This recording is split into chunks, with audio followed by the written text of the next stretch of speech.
So, Javier, obviously, Make America Safe Again, the overarching theme, you have Trump surviving this assassination attempt, looming large over it, although this is unrelated to that specifically. It's more about a lot of the crime that we've seen in cities throughout the country. I do want to get your thoughts, though, on the assassination attempt, that kind of raw initial reaction when you first saw it. What kind of, take us back, what went through your mind? I mean, clearly, I was disgusted by what I saw. You know, we're America, we're much better than this.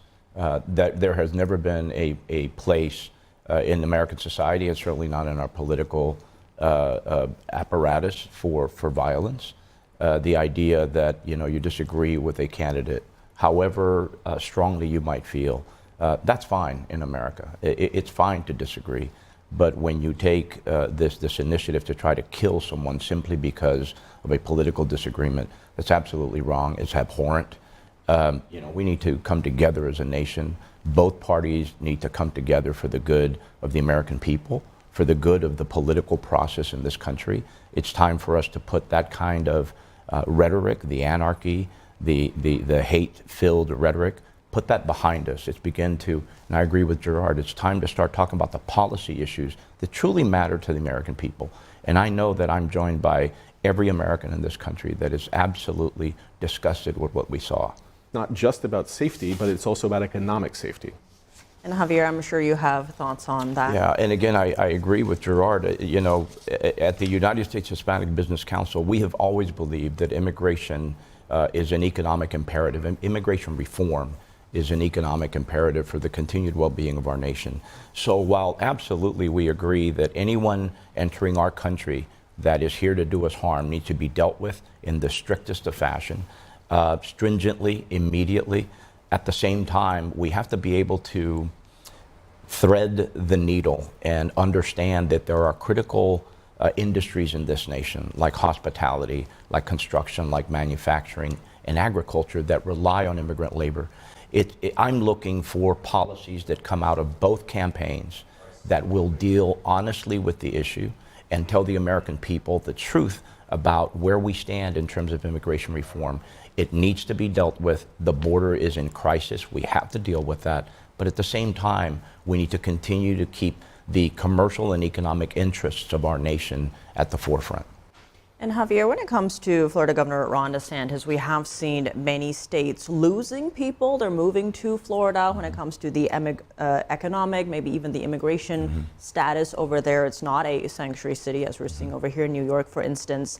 How do you see that aspect potentially fitting into his speech tonight? Well, certainly Ron DeSantis brings, you know, firsthand knowledge of the management of the influx of people coming into his state. It really speaks well to the economy that he has spearheaded, you know, what he has done for the state. But at the same time, you know, I agree that having both Nikki Haley and Ron DeSantis address the crowd speaks volumes of former President Trump's willingness and ability to bring those who battled with him to the forefront and allowing them an opportunity to speak candidly to the American people. It really kind of takes it to the proverbial next level when it comes to unity, bringing people together, and hearing the different viewpoints within the Republican Party. I think it's a shot in the arm to the party. I think it's a very smart strategic move as well. And Javier, speaking of coming together, last night I think one of the, you know, it was actually a keynote speech. Sean O'Brien of the Teamsters Union, the president, first time I believe in history that a Teamsters Union president has spoke to the Republican. As a Democrat yourself, how did you kind of process that, especially from, you know, his message was largely economic and for the worker? You know, clearly, you know, it's a miss for my Democratic Party. We've not been able to bridge that gap. Again, I think it was a stroke of genius. I think it really spoke well to this party's willingness to embrace, to make the tent, the proverbial tent, larger and bring more people into the dialogue. You know, this is not an insignificant endorsement to have him, you know, out there at the opening, if you will. I think it's phenomenal, and it really speaks volumes to this campaign's willingness to hear the other side of the story, to hear from all Americans, working class Americans, union workers, about what are the issues that are either getting you to move out and get the vote done, and where do we need to focus as a party going forward. Gerard, excuse me. I'm curious what your thoughts were on his presence last night, his speech, and his message. No, I agree. I think it also sends the message that the Republican Party is not as divided from the rest of the country as it's often portrayed by the left, that there is room under the ideological big tent for differences in many different issues, but ultimately when it comes to the economy, when it comes to safety, when it comes to the issues that most Americans care about, there's not that much difference between a Republican and a Democrat. When it comes to the economy, everyone wants a good job, everyone wants security, everyone wants the benefit of having that ability to provide for their family. The unions want that, and that comes whether you're a Republican or a Democrat. And being there on stage at the president of the Teamsters, it sends the message that, look, this is a party that embraces all. And that's a very powerful message that will play over and over again. It's really a great discussion to kick us off tonight. I'm a Trump supporter. I voted for him before. I'll vote for him again. But God is the only way this country will ever get right again. And people need to realize that. And there we heard from Americans around the country. And Javier, given that Trump now has a moment, right? He came out of this. How important to the country will it be for the RNC that we are watching right now to evoke coming together and civility over the next few days in light of what we saw happen to the former president? Well, you talk about a moment, if you consider, that iconic image of Donald Trump pumping his fists, bloody-faced and so forth. I mean, this will be, if not the image, certainly one of the images that will be used to talk about Donald Trump long after he's out of office. This will be a defining moment for him. And, I dare say, I think about the, Washington crossing the Potomac and this, it's that big to some Americans. The reality of it is, we came very close to, as you said, a very different conversation. And so I'm delighted, I'm pleased, and thank God that it didn't go the way that it could have gone. In terms of the momentum that it has built, you could not have scripted this any better. And I think Donald Trump really illustrated his salesmanship. He is a promoter, and instead of quietly ducking down and getting into that SUV and getting out of there, he took the moment to rally the troops in what turned out to be just, you could not have scripted that. You could not pay for a better image than that. I hope, though, that we keep our eye on the ball. Most Americans don't know that there have been 10 mass shootings since that day. And so, this is an issue that continues to plague our nation, and certainly the Republican Party has got to grapple with where we go from here when it comes to a wide array of issues like gun control and things of that nature. But as it relates to where they are now, the Republican Party, certainly I think this was a proverbial shot in the arm. They turned it into a great opportunity to talk about Donald Trump as a warrior, as a survivor, and as a fighter. Given that, all that you just laid out, what would you like to see, especially coming out of the RNC? What kind of policies or messaging? We do know that the former president has rewritten his entire speech. I think that's set for Thursday. But for the other speakers, what would you like to hear? I'd love to see both parties, frankly, come together on this issue of gun control, and we lead the world when it comes to mass shooting. It's ridiculous, and we are America. We are better than this.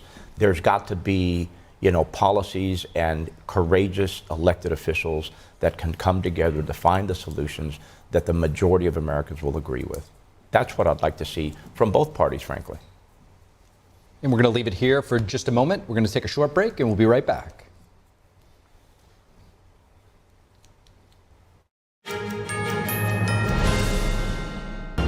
In the state of Ohio, J.D. Vance's seat, which will be up for grabs soon. You also have J.D. Vance, obviously there now, and Sherrod Brown, who's a Democrat. What do you think is going to happen in Ohio once, or if J.D. Vance becomes vice president and has to vacate his seat? Well, I would expect that a Republican would probably fill J.D.'s vacant seat, but I agree that in the state of Ohio, you have two very distinct perspectives, but it illustrates that there is a broad swath of Americans that have, divergent needs, depending on whether they're rural or whether they're urban dwellers. The fact of the matter is, this is not as uncommon as we would think. If you really kind of peel the onion back, you will find that this happens more often than we think in the United States, and I think it's a good thing. I think it's representative of the populations that these men come from. The real trick is, to the point that Gerard made earlier, is are they staying true to their constituency? Are they speaking truth to their constituency? Are they courageous enough, frankly, to work together across the aisle for the betterment of their individual states? We're going to be back more with this great discussion in just a moment. We're going to take a short break, and we'll be right back. Javier, I want to bring the conversation back to you, what we were talking about earlier with Gerard in terms of the media's responsibility to really not just inform, but also facilitate responsible understanding among everybody, among Americans. How important is that right now in the wake of what we just saw happen on Saturday? I think it's paramount. I think it's the minimum we should expect from our media is honest reporting. The sad truth of it is we've found ourselves, where we're being spoken to by outlets that are frankly pushing an agenda, and that's never been right. It's not right now. I think this is an opportunity. I think we're at a transit point as a nation, and I think that it would be the American media that could lead the way in beginning to talk honestly, courageously, in a transparent fashion about everything that's going on in the political arena to the American people. It's the least that we should expect from our media partners. I remember back in 2016, people thinking that Donald Trump had won the White House because he spoke to the ignorant Americans. And the fact of the matter is, I have always believed that he garnered the White House because he spoke to ignored Americans. And there's a world of difference between being ignorant and being ignored. The fact of the matter is, he spoke to millions of Americans that were fed up and they were looking for something different. He was able to capture that and move himself into the White House. Whether you agree or disagree with his ideology, whether you agree or disagree with the far right and MAGA ideology, the fact of the matter is, we're America. That's what we're all about. This is a good thing. To the extent that we do it honestly, courageously, respectfully, this is a good thing. It's good for us to have the push and the pull. It's good for us to have the dialogue and the disagreement, frankly, because out of that comes the best solutions for our nation. And I think the media has a critical role to play in putting the facts out in front of the American people so that we can make the decisions.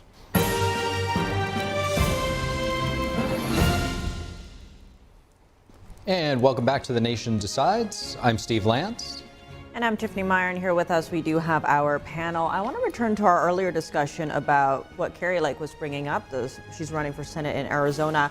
She was talking about her home state being a border state. She mentioned the fentanyl, and then she was talking about how the media wants to paint a picture that America is 50-50, that we're divided. But she was saying, we're actually more united and that we can come together and deal with the issues that we are facing as a country together. On that note, when it comes to fentanyl, because she did bring that up, we've seen tens of thousands, even over 100,000 Americans die from that. This seems really like an American issue, not a left or a right issue. Javier, how would you like to see both sides tackling the fentanyl issue? I think the fact of the matter is that fentanyl, among other drugs, are coming through the southern border. I think we need to listen to the governors, the people on the ground in our border states. It used to be that this was a border state issue. I like to say that today every state is a border state. We're seeing this fentanyl crisis spread all over the nation. And the fact of the matter is, we need to listen to the border patrol people on the ground. We need to listen to immigration people on the ground. We need them to inform the strategy for how we move forward. We need to take the politics out of it. We need to take the fear-mongering out of it. We need to look at the facts and the data. And frankly, it's not a good story. This is a crisis. Long ago was a crisis. And I think it's time for both parties to come together and find a solution for the good of the American people. It's the least we should expect from our elected officials. But we need to see that addressed at that level. And if I might, Tiffany, also vaping products that are coming in from China, 97% of them are manufactured in China. They come through the cartels, they come through our southern border. Vaping usage amongst American youth aged 12 to 18 has gone up over 2,118% in the last few years alone. This has to stop, and we need our elected officials to come together and stop the stem and the tide of these illegal, dangerous products, vaping products fentanyl, and everything else that's coming from China, frankly, through the cartels, through the southern border. On that note, given J.D. Vance's own background from Ohio, his own life story, Hillbilly Elegy, his memoir, right, that was then turned into a movie adaptation, many are looking at him as potential a uniter, if you will, of the Rust Belt states, these battleground swing states. Given how close the polls have been recently between President Biden and former President Trump, it looks like both sides really needs to get those moderates, those independents. Javier, how do you view a Trump-Vance ticket when it comes to reaching those independents and moderates? It will clearly help them in reaching that particular population.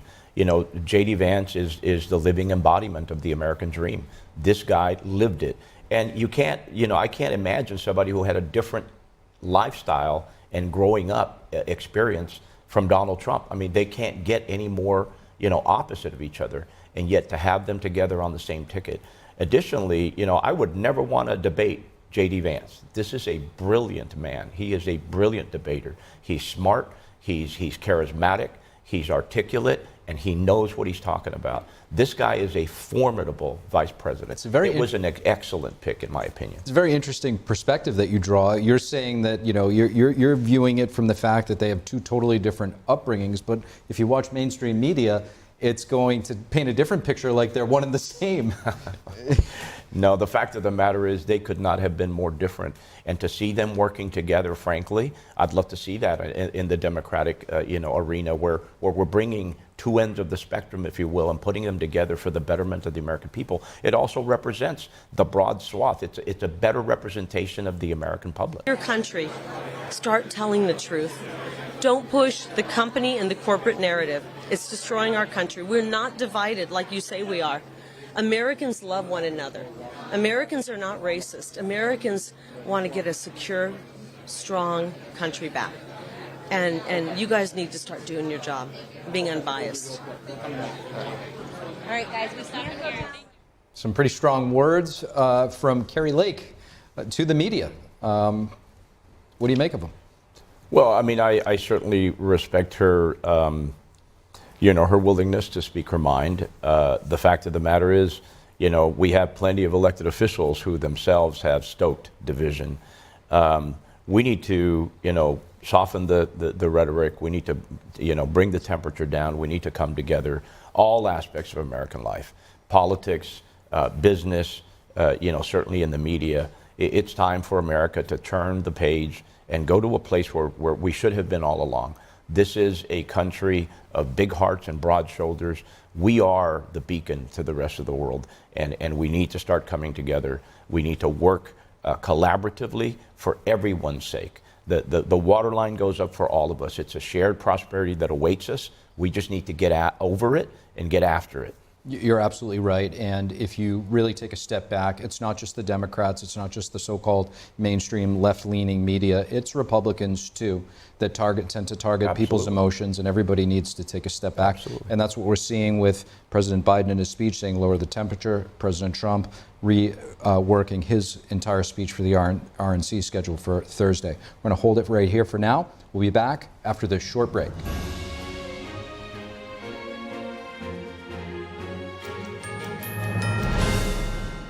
We heard that from Amber Rose last night as well. She was saying that the media lied to you about Trump. I know because I was lied to. And then she had this whole discussion with her father because her father supported Trump. And she was like, how could you do that? And then he was like, okay, well, prove to me that he's a racist. So she was like, I will do that, and started researching. And she realized she had been lied to. She couldn't find those talking points that she had been taught. Given that, Javier, how do you see if we take a step back here, actually, 25% of voters are double haters. They don't want former President Trump. They don't want President Biden. These are the current picks for president. Mm-hmm. How do you see this playing out when it comes to November? Will it just come down to turnout, and which side is more motivated right now to turn out? I think sadly it will come down to turnout unless something changes, but I don't anticipate that being the case. The fact of the matter is when polled, 73% of Americans said, listen, I don't like one or the other. I'd rather have a third option. We find ourselves in a place where the American people are going to have to, some of them, hold their nose when they walk into the ballot box. It is discouraging to me that we've not been able to find in a country of nearly 400 million people at least one more candidate that could speak a little bit more clearly to the American people and really kind of ignite the excitement that I think we should have around, you know, the leader of the free world. A leader's first duty is to inspire. And the fact of the matter is, I don't feel inspired right now. And I think the vast majority of Americans don't feel inspired right now. There is an opportunity, however, and I do see the Republican Party of late coming together and really getting fired up about what comes next. I'd like to see the Democrats, you know, we've yet to see what's going to come when the DNC does their show. I'm hopeful that they too will be as excited because we need everybody to vote. We need everybody to get out there and make their voice heard. But to your point, it is discouraging to me that we've not been able to find that other candidate that maybe does speak more clearly to the American people. I do think, excuse me, that it's relatively important to note that a lot of these polling that took place about the double haters was pre-assassination attempt. And to your point earlier, that iconic image that's been likened to the image of Iwo Jima, where the soldiers were putting the flag in the ground, you know, that image may have enough weight behind it to change a lot of folks' minds. And, you know, obviously right now we're, you know, in the midst of the RNC, there's not much discussion of President Biden, who also has his campaign, and prior to the assassination attempt on former President Trump, was in, you know, a little bit of a fight for his political future in life. Do you think that what has taken place now was enough to take the steam out of what some called a political coup for the Democrats? And will President Biden be able to weather that storm? You know, I don't know whether he'll be able to weather the storm. I learned the hard way not to ever underestimate Donald Trump. I did that in 2016 when he was campaigning then as candidate Trump. I mean, imagine the man started his campaign by denouncing Mexico, Mexicans, and the wave of immigrants coming across and blaming practically everything on them. And he ended up garnering almost 30% of the Hispanic vote in 2016 and almost 40% in 2020.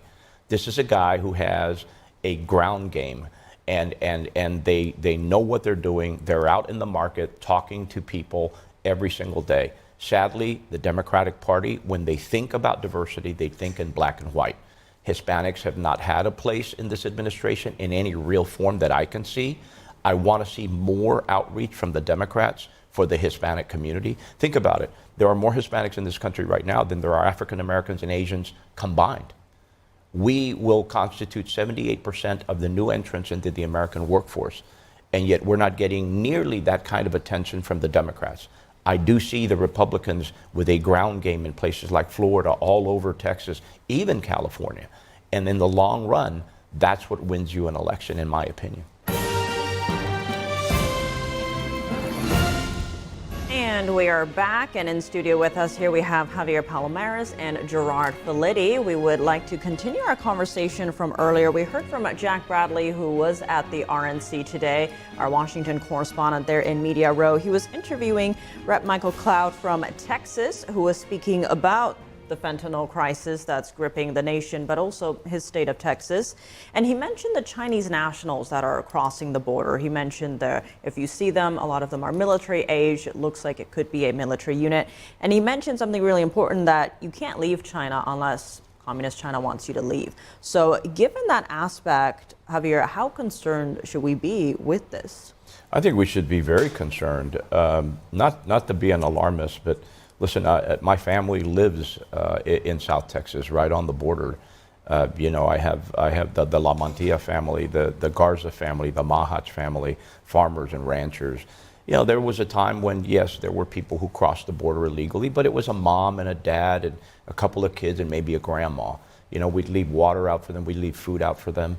That's not the case anymore. Our motion detection cameras, you know, at 2 in the morning, in the middle of the night, you know, go off and we see a stream of 10, 15, 20 men in a row, almost military style, sometimes carrying, you know, weapons with them. This is a very scary thing. You know, it's a whole different concern when it's your mother-in-law or it's your aunt or it's your uncle or your brother that's down there, and a quarter mile away from their home, right there in the ranch, there are people crossing that border and walking right through their property. This is happening. It's happening right now.